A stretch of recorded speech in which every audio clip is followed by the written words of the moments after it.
Une commande record pour Airbus juste avant une visite présidentielle. Est-ce un hasard ? Haïti, un an après la catastrophe, les associations toulousaines d'Haïtiens se débattent contre une administration française peu compréhensive. Une pointure coréenne du cinéma à Toulouse, Im Sang-soo.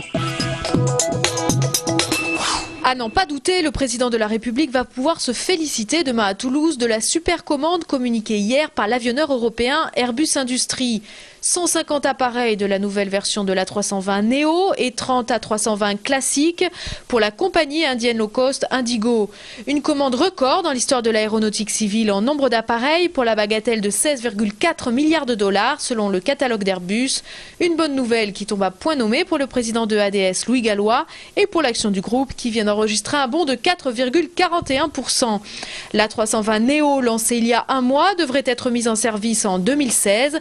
Sa particularité est d'être doté de nouveaux moteurs et d'ailes modifiées susceptibles de réaliser jusqu'à 15% d'économie en carburant. Airbus projette d'en commercialiser 4000 exemplaires d'ici les 15 prochaines années. Les élus d'Europe Écologie Les Verts au Conseil régional ont décidé de ne pas se rendre aux vœux de Nicolas Sarkozy demain à Airbus, même s'ils considèrent que leur invitation est une reconnaissance des régions en tant qu'acteurs économiques. On ne comprend pas que l'on puisse être invité, alors que dans le même temps, par le cadre de la réforme territoriale, on est en train de détruire le financement des collectivités locales, et en l'occurrence de la région Midi-Pyrénées. Donc cette espèce de double langage ne nous convient pas. Arrêtons cette réforme des collectivités territoriales et parlons industrie, dans cela nous irons où veut. Tous les élus régionaux de la majorité devraient savoir manifester leur mécontentement et je crois que par rapport à un commandement d'aller honorer le président de la République dans ces conditions, je pense qu'effectivement l'ensemble des élus pourraient s'abstenir d'y aller. Je ne suis pas toujours persuadé que M. Sarkozy soit le meilleur vendeur d'Airbus.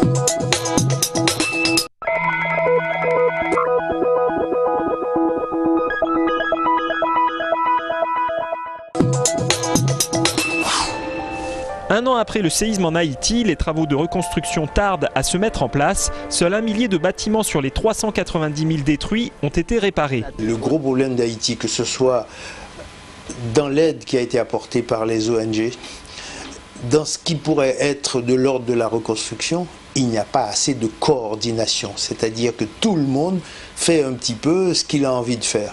Aujourd'hui, les associations se battent pour que les rapprochements familiaux aboutissent. 3000 petits Haïtiens attendraient actuellement de pouvoir retrouver leur père ou leur mère en France. Quand les gens s'exilent, ils partent d'abord eux, ils essayent de s'installer et puis de pouvoir regrouper un jour leurs enfants. Ceux qui s'occupaient de leurs enfants en Haïti ont été tués, sont blessés, sont devenus invalides et ne peuvent pas s'occuper de ces enfants. Et malgré tout cela, on n'a pas prêté attention à leurs demandes. Vous avez les services sociaux qui bloquent ici. Et puis, comme ils n'ont pas forcément l'autorisation de faciliter l'immigration de ces personnes, donc on laisse le problème sans réponse. Un rassemblement intitulé « Pour ne pas oublier Haïti » aura lieu dimanche prochain, place du Capitole, à partir de 17h30. 5000 draps, 800 oreillers, 700 couettes et 500 couvertures données à une dizaine d'associations caritatives par la SNCF en Midi-Pyrénées. Un geste qui fait suite au changement de prestataire s'occupant du linge dans les trains de nuit. Nous sommes sensibles au fait que ça a été adressé, ces couvertures, à toutes ces associations, en particulier la nôtre, la protection civile, qui fait les maraudes auprès de ces gens-là et qui puissent être équipés pour les secourir d'une façon plus efficace. Pour nous, évidemment, qui devons acheter le matériel, ça nous fait faire des économies. Avec des dons comme cela, eh bien, on a chaud au cœur, plus enthousiaste encore pour intervenir. Les 14 inculpés dans la mort de Brice Taton sont coupables de meurtre aggravé. Voilà le réquisitoire de la procureure serbe dans ce procès qui a commencé il y a déjà plusieurs mois. Le jeune supporter toulousain avait été sauvagement agressé en septembre 2009 en marge du match Partizan Belgrade-TFC. Les inculpés encourent 30 à 40 ans de prison. 2 d'entre eux sont toujours en fuite. L'inquiétude monte en perspective de la rentrée 2011. Aujourd'hui, les syndicats enseignants ont manifesté devant l'inspection académique pour demander le retrait du programme Claire pour collèges et lycées pour l'ambition, l'innovation et la réussite.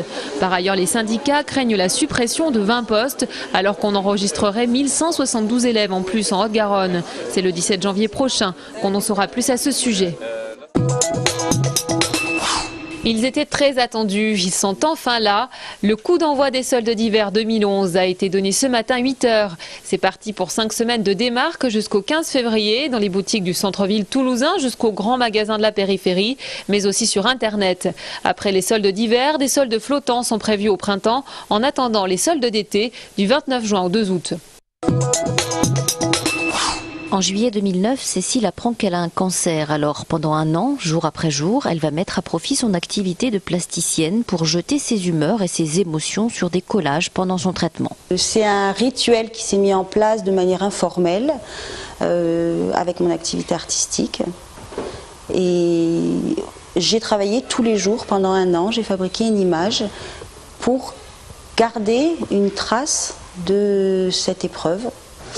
Et essayer de transformer cette difficulté en quelque chose de positif, de créatif, un témoignage aussi. Témoignage de l'actualité avec des images choisies dans la presse, référence à l'enfance de Cécile passée au Sénégal, 365 jours pour dire la peur, les doutes, la dérision parfois, la souffrance et le combat, car c'en est un, qu'il faut livrer encore et toujours contre cette maladie.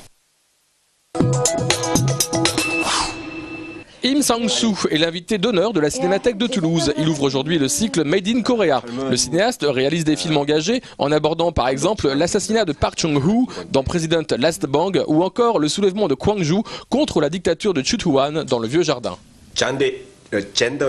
Tous mes films ont un point de vue sociopolitique. The Housemaid, La Servante par exemple, dans ce film je montre un rapport de classe sociale. C'est un film sur la soumission du pauvre face au riche, plus que sur la soumission de la femme à l'homme.